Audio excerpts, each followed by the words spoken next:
Yeah. Hey, How you Eric. doing? How are you? I'm good. I'm good. Good.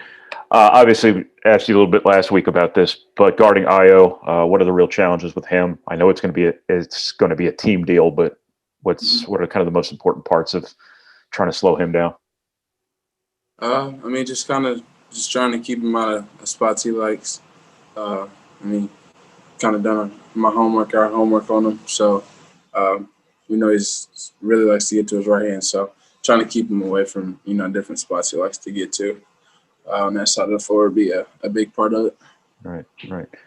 Um, Obviously, had some experience with him last year. How helpful is that now? I mean, whenever you can play somebody more than one time, it's always good, especially a guy like that. But I mean, I think just using. I mean, he really had two good games against us last year. So Yeah. uh, just kind of looking at that film and stuff from this year that he's already done, I think it helps a lot. What has to be better guarding high ball screens? You think? Say that again. What has to be better guarding high ball screens? Just kind of ball screens in general. I think it's on. I mean, both the guard and the big that's in the situation, or whoever it is. If it's two guards, whatever the case may be. But I mean, it's just more of a. It has to be more of the togetherness. Of course, communication is a big factor in that, and I think it's small change for us because we've proved we can do it before. So uh, it should be an easy fix for us. Is that a particular challenge when you're as big as you are at center? I mean, it's asking an awful lot of Trey and Zach to get all the way out there and whatnot. Just that's kind of Oh inherent challenge, isn't it? yeah, for sure. Which is like I mean, what I said, it kind of from the guard standpoint, my standpoint, you gotta kind of give them more because I mean they need that extra bit of help because I mean physically it's just harder for them. So the best job I can do helps them uh, just as much as they help me. So So, what more can the guard do? Is it get through the screen, get around the screen? yeah, What's kind of the just answer there? just miss it and not kind of guys guys sometimes grab the screen when they encounter and that slows them down whether they know it or not. So if you just stay into the ball handler, uh, you know, miss the screen, it helps both of us. Right, right.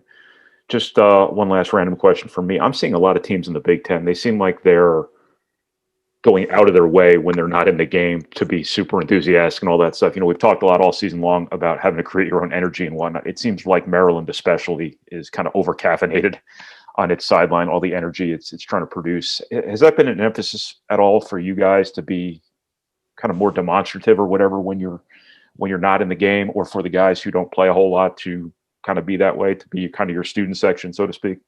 Yeah, I mean that exactly. We don't have fans like that.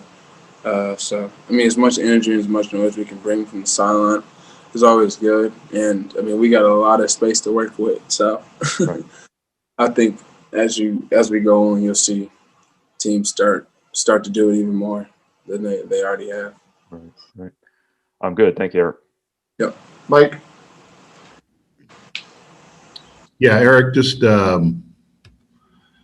as you look back at the Rutgers game and just in the three-point shooting that they had, I mean, what stood out from your guys' standpoint of being able to challenge those shots?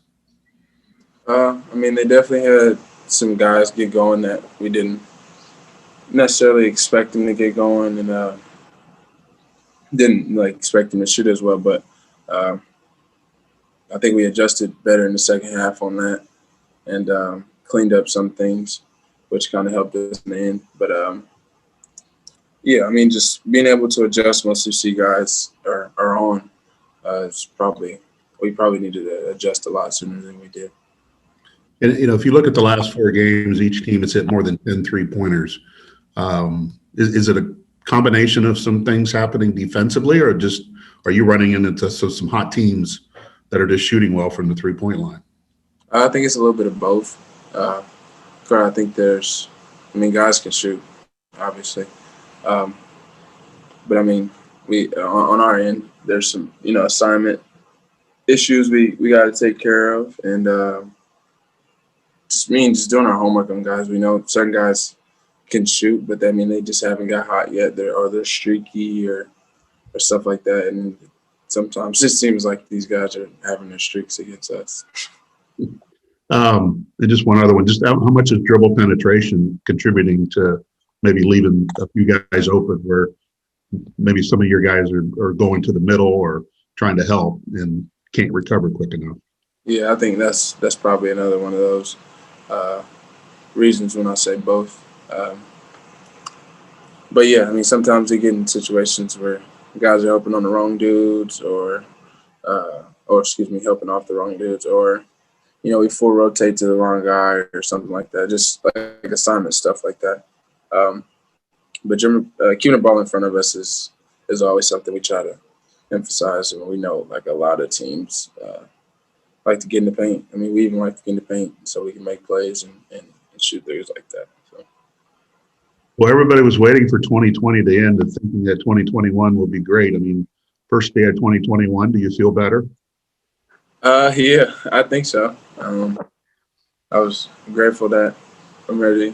I mean, to take on a new year, and hopefully we can get it started off with a win on Saturday. All right. Thank you.